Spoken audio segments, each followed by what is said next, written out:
Salam əziz dinləyicilər. Bugün fizika 7-ci sinif 2-ci hissədən naqilin müqaviməti nədən asılıdır mövzusunu izah edəcəyəm. Başlayaq.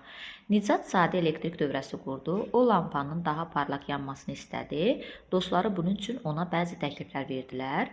Leyla deyir ki, daha yaxşı keçiricidən istifadə et. Azər isə naqilin uzunluğunu artır.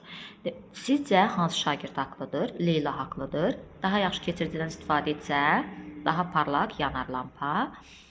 İkinci sual. Nə üçün elektrik xətlərinin çəkilməsində adətən mis və alüminium naqillərdən istifadə olunur? Çünki mis və alüminium naqillərin keçiriciliyi daha çoxdur ona görə. Deyə bilərik ki, qızılın da keçiriciliyi çoxdur, amma qızıl baha olduğuna görə qızıldan istifadə eləmirik. Ona görə də mis və alüminium daha sərfəlidir, həm də keçiriciliyi yüksəkdir. Bilirsiniz ki, naqilin müqaviməti onun uclarındakı gərginlikdən və naqildən keçən zərərə şiddətindən asılı deyil. Yəni R bərabərdir U bölək I düsturu olsa da, burada müqavimət U-dan, I-dən asılıdır. Yəni gərginlikdən və zərər şiddətindən asılı deyil. Təcrübə ilə müəyyən olunub ki, R bərabərdir Rho L bölək S-də. Burada olan kəmiyyətlərdən asılıdır. Yəni R bərabərdir Rho L bölək naqilin müqaviməti hazırlandığı maddədən, enkəsiyin sahəsindən və uzunluğundan asılıdır. Fəaliyyət, birinci fəaliyyətə baxaq. Naqilin müqavimətinin onun ölçülərindən asılılığının müəyyənləşdirilməsi, ləvazimat, ampermetr, qalvanik element, 2 ədəd naqil sıxacı, uzunluğu 20 sm olan bir qalın və uzunluğu 20 sm və 40 sm olan 2 nazik nikrom naqil, işin gedişi, şəkildəki kimi açıq elektrik dövrəsi qurun. İkinci sual. Nazik naqilləri birləşdirici naqillərin uclarını növbə ilə birləşdirib ampermetrin göstəricilərini dəftərinizə qeyd edin. 20 sm uzunluğu qalın və nazik naqillərdən istifadə edərək təcrübəni təkrarlayın. Müzakirə edilən suallarına baxaq. Birinci, naqili daha uzun naqillə vəziyyətdə ampermetrin göstəricisi necə dəyişdi? Deməli, R bərabərdir Rho L bölək L düsturundan. Daha uzun naqilin biz bildik ki, müqavimət L ilə düz mütənasibdir. Yəni, daha uzun naqillə əvəz eləsək, müqaviməti artacaq. Uzunluq artanda müqavimət artdı, müqavimət artacaq. Ampermetrin göstəricisi isə azalacaq. İkinci sual. Naqili daha qalın naqillə vəziyyətdə ampermetrin göstəricisi necə dəyişdi? Deməli, naqilin daha qalın R bərabərdir Rho L bölək L düsturundan. Yenə daha qalın deməsi inkəsiyin sahəsini artırırıq. İnkəsiyin sahəsi məxrəcdə olduğuna görə, yəni artanda müqavimət azalır. Tərs mütənasibdir, müqavimət azalır. Müqavimət azaldığına görə ki, ampermetrin göstəricisi artır. Deməli, ikincidə ampermetrin göstəricisi artdı. Üçüncü sual. Sizcə nə üçün ampermetrin göstəriciləri fərqli oldu? Çünki birində müqavimət artdı, uzunluq artdı, müqavimət düz mütənasib olduğuna görə artdı. Ona görə ampermetrin göstəricisi azaldı. İkincidə isə ampermetrin yəni müqavimət azaldı, ampermetrin göstəricisi isə artdı. Yəni, ona görə də müqavimətdən asılı olaraq göstəricilər fərqli oldu. Naqilin müqavimətinin onun hazırlandığı maddədən asılı olması. Fəaliyyət 2-yə baxırıq. Naqilin müqavimətinin hazırlandığı maddədən asılılığının müəyyənləşdirilməsi. Ləvazimat, ampermetr, qalvanik element, birləşdirici naqillər, eyni ölçülü mis və nikrom naqil. Birinci, şəkildəki kimi açıq elektrik dövrəsi qurun. Hansı naqil birləşdirici naqilin ucuna birləşdikdə ampermetr göstəricisinin daha böyük olacağını təxmin edin. Təxmini dəftərinizdə qeyd edin. Üçüncü, mis və nikrom naqil növbə ilə birləşdirici naqilin ucuna birləşdirərək ampermetrin göstəricisini qeyd edin. Müzakirə edilən suallarına baxaq. Təxmininiz doğru oldu mu? Tutaq ki, biz götürmüşdük mis naqil, nikrom naqildən daha böyük keçiriciliyə malikdir. Ona görə də ampermetrin göstəricisi mis naqildə nikrom naqilə nisbətən daha çoxdur. Bəli, təxminimiz doğru oldu. İkinci sual. Hansı halda ampermetrin göstəricisi böyük oldu? Sizcə bunun səbəbi nədir? Ampermetrin göstəricisi dedik, mis naqildə nikrom naqilə nisbətən daha çox oldu. Bunun səbəbi də mis naqilin keçiriciliyi nikrom naqilin keçiriciliyə nisbətən yüksəkdir. Bu keçiricilik R bərabərdir müqavimət, R bərabərdir Rho bölək S, R bərabərdir Rho bölək S düsturundan baxırıq ki, müqavimət maddənin materialı ilə düz asılıdır, hazırlandığı maddə ilə də düz asılıdır. Elə maddələrin keçiriciliyi də bəzilərinə nisbətən biri-birinə nisbətən daha yaxşı olur. Yəni bəzilərinin keçiriciliyi az, bəzilərinin isə çox olur. Keçiriciliyi çox olanda müqavimət az olur. Çünki I bərabərdir U bölək R düsturuna görə zərər şiddəti müqavimətlə tərs asılı olduğuna görə müqaviməti az olanda onların keçiriciliyi çox olanın müqaviməti az olur. Bizim kitabımızda bəzi maddələrin keçiricilik qabiliyyəti verilmişdir. Məsələn, gümüşün keçiriciliyi misdən çoxdur, misin keçiriciliyi alüminiumdan çox, alüminium keçiriciliyi nixrom naqildən çox olur. Getdikcə də nixrom naqildə məsələn müqavimət daha çoxdur. Alüminiumda biraz ondan azdır, mis naqildə alüminiumdan azdır, gümüş naqildə isə misə nisbətən azdır. Yəni keçiricilik artdıqca tərs mütənasib asılı olduğuna görə keçiricilik artdıqca müqavimət azalır, müqavimət artdıqca da keçiricilik azalır. Cəryanın eyni ölçülü ancaq müxtəlif maddələrdən hazırlanmış naqillərdən keçirilməsinə avtomobilin asfalt və torpaq yolda hərəkətini oxşata bilərik. Yəni avtomobil torpaq yolu ilə müqayisədə asfalt yolda daha rahat hərəkət eləyir. Rezistor və reostata baxaq indi. Praktikada ədədi qiymətləri fərqli olan bir çox müqavimətdən istifadə olunur. Böyük müqavimətli spiral formalı naqil rezistor adlanır. Rezistordan yüksək cəryanın həssas dövrə elementlərinə zərər verməməsi üçün zərər şiddətini azaltmaq lazım gəldikdə istifadə olunur. Gündəlik fəaliyyətimiz zamanı radio və televizorun səsini və ütünün istiliyini tənzimləmək üçün onların düymələrindən istifadə edirik. Düyməni çevirməklə müqaviməti dəyişdiririk. Müqavimət artdıqca cəryan şiddəti azalır. Müqavimət azaldıqca isə cəryan şiddəti artır. Dövrədə müqavimət dəyişərək cəryan şiddətini tənzimləmək üçün reostatdan da istifadə olunur. Reostatın iş prinsipi naqilin müqavimətinin onun uzunluğundan asılı olması əsaslanır. Reostat dövrəyə qoşularkən naqilin bir ucu bir sıxacına, digər ucu isə 3 sıxacına birləşdirilir və cihazın sürgüsünü sürüşdürməklə müqavimət dəyişdirilir. Bu proses reostatın modelində və reostatın elektrik dövrəsinə qoşulma sxemində daha aydın görünür. Sürgünü sağa sürüşdürən naqilin uzunluğu artdığından onun müqaviməti də artır. Bu zaman reostatın digər hissəsi dövrədə iştirak etmədiyindən o hissənin müqaviməti nəzərə alınmır. Sual: rezistor və reostat cəryan şiddətini dəyişmək üçün istifadə olunur. Onlar arasında hansı fərq var?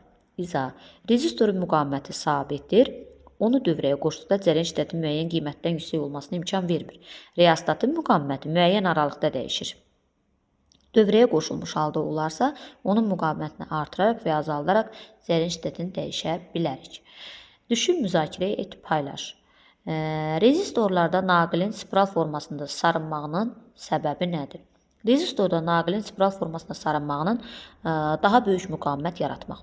Yəni, orada daha uzun naqildə naqilin uzunluğu artır axı sarınanda, daha çox spiral formasında sarınanda daha uzun naqil istifadə olunur. Daha uzun naqil istifadə olunmaqla müqaviməti artırmış oluruq. R bərabərdir O L bölü S düsturundan R ilə L düz mütənasib asılıdır. Yəni, naqilin uzunluğu nə qədər artıq olarsa, müqavimət o qədər çox olur. Yəni, müqavimətini artırmış olaraq. Bu da cəryan şiddətini artırıb azaltmağa imkan verir. Yəni, işlədicilərin xarab olmamasına səbəb olur, müqavimətin olması.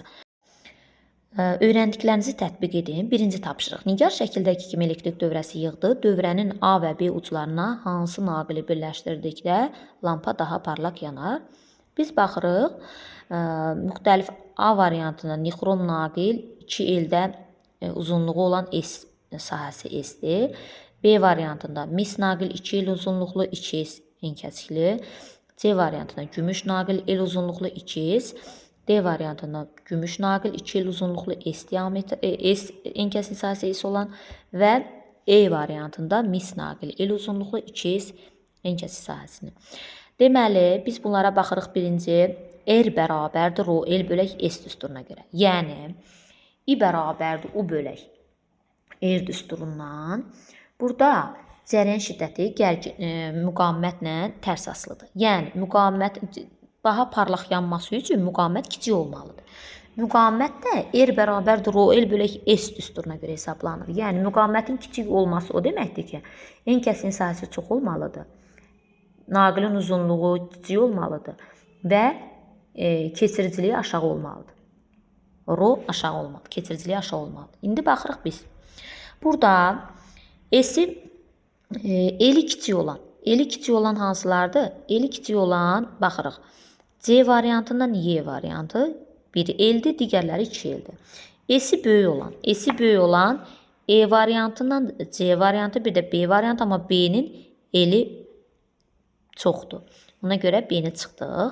C ilə Y variantında 2S böyük enkəsikli və uzunluğu kiçik olandır. Keçiriciliyə baxırıq indi. Keçiricilik gümüş naqildə, keçiricilik mis naqildə daha çox olduğuna görə cavabımız C variantı, gümüş naqil. İkinci tapşırığa baxırıq. Azər şəkildəki kimi elektrik dövrəsi qurdu. A. Sürgünü sola sürüşdürdükdə ampermetrin və voltmetrin göstəricisi necə dəyişər? Ohm qanunundan istifadə edərək cavabınızı əsaslandırın. Deməli, sürgünü sağa sola sürüşdürməklə müqaviməti dəyişirik. Yəni, sürgünü sağa sola sürüşdürsək, biz bilirik ki, müqavimət uzunluq artanda aktiv hissənin uzunluğu. Burada dövrəyə qoşulan aktiv sol tərəfə çəkdikdə aktiv hissənin uzunluğu azalır. Aktiv hissənin uzunluğu azaldığına görə R bərabərdir O L bölək S düsturundan müqavimət də azalır. Müqavimət azalır və sonra ona uyğun olaraq cərəyan şiddəti artır. I bərabərdir U bölək R düsturuna görə cərəyan şiddəti artır. Cərəyan şiddəti artması ilə əlaqədar olaraq müqavimət dayandı, sabit qaldı. Artıq sabit qalır və buna uyğun olaraq cərəyan şiddəti artdığına görə I bərabərdir U bölək R düsturundan gərginlik də artır. B variantı, sürgünü sağa sürüşdürdükdə lampanın parlaqlığının dəyişməsi qrafikin hansı hissəsinə uyğun gəlir? Cavabınızı əsaslandırın. Sürgünü sağa sürüşdürdükdə isə aktiv hissənin uzunluğu artır. Aktiv hissənin uzunluğu artdığına görə müqavimət də artır. Müqavimət artır, ona uyğun olaraq cərəyan şiddəti azalır. Deməli, burada parlaqlığı azalan hissəni götürəcəyik. Qrafikin bu da ikinci hissəsinə uyğun gəlir. Üçüncü tapşırığa baxırıq. Suyun çəndən boşaldılması təsvir olunub. Eyni uzunluqlu, müxtəlif diametrli borulardan axan su miqdarı fərqlidir. Bu hadisə ilə müxtəlif müqavimət olan naqillərdən cərəyanın keçməsi arasında hansı oxşarlıq var? Biz baxırıq ki, enkəsin sahəsi çox olan yerdən su daha çox axır. R bərabərdir O L bölək S düsturundan da enkəsin sahəsi çox olan yerdə müqavimət kiçik olur. Yəni, cərəyan şiddəti çox olur. Deməli, enkəsin sahəsi çox olan yerdə su daha çox axdığı kimi, ona uyğun olaraq enkəsin sahəsi çox olan yerdə cərəyanın keçməsi də çox olur. Öyrəndiklərinizi yoxlayın. Birinci tapşırıq. Naqilin müqaviməti nədən asılıdır? R bərabərdir O L bölək S düsturundan. Naqilin müqaviməti maddənin növündən, material növündən, L uzunluğundan, naqilin uzunluğundan və S səthinin sahəsindən asılıdır. Yəni, maddənin növündən düz, L-lə düz və səthin sahəsi ilə isə tərs asılı olaraq dəyişir. İkinci, dövrədə cərəyan şiddətini hansı iki üsulla tənzimləmək olar? Rezistor və reostatın köməyi ilə tənzimləmək olar. Üçüncü tapşırıq, hansı cihazın iş prinsipinin naqilin müqavimətinin onun uzunluğundan asılı olmasına əsaslanır? Reostatda. Deməli, iş prinsipi naqilin müqavimətinin onun uzunluğuna asılı olmasına əsaslanır. Yəni, sürgünün qolunu sağa sola hərəkət elətdirməklə, sola hərəkət elətdirməklə və sağa hərəkət elətdirməklə müqavimətini artırıb azaltmaq, cərəyan şiddətini artırıb azaltmaq olur. Dördüncü tapşırığa baxırıq. Sərbəst elektronlar ionlara çox, yoxsa az toqquşanda müqavimət böyük olur. Daha çox toqquşanda müqavimət böyük olur. Beşinci tapşırıq. Nicat qurduğu dövrənin bir hissəsinə birləşdirdiyi mis naqili daha uzun naqillə əvəz etdikdə lampanın parlaqlığının azaldığını müşahidə etdi. A variantı. Lampanın parlaqlığının azalmasının səbəbi nədir? Deməli, daha uzun naqillə əvəz edilib. R bərabərdir O L bölək S düsturundan L-in naqilin uzunluğunu artırıb. Uzunluğunu artırdığına görə müqavimət artır. Müqavimət artdığına görə də cərəyan şiddəti azalır və lampanın parlaqlığı azalır. B variantı naqilin uzunluğunu sabit saxlayıb. İndi eli dəyişmirik. En kəsiyin sahəsi daha böyük olan naqil əvəz etsək, lampanın parlaqlığı necə dəyişir? R bərabərdir O bölək S düsturundan.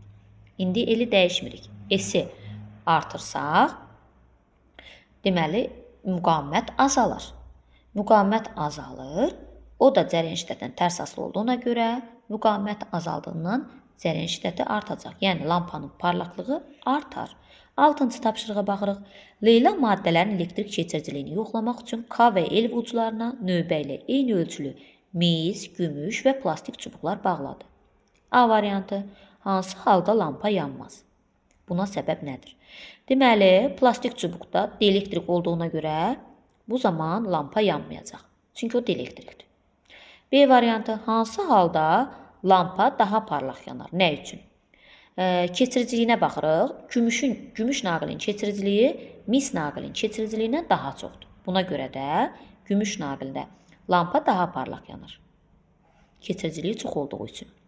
7-ci tapşırığa baxırıq. Reostatın şərti işarəsi hansıdır?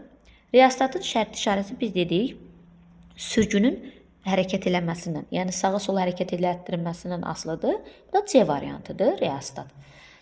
A variantı olur lampa, B variantı olur rezistor, C variantı olur reostat, D variantı olur ampermetr, E variantı olur voltmetr.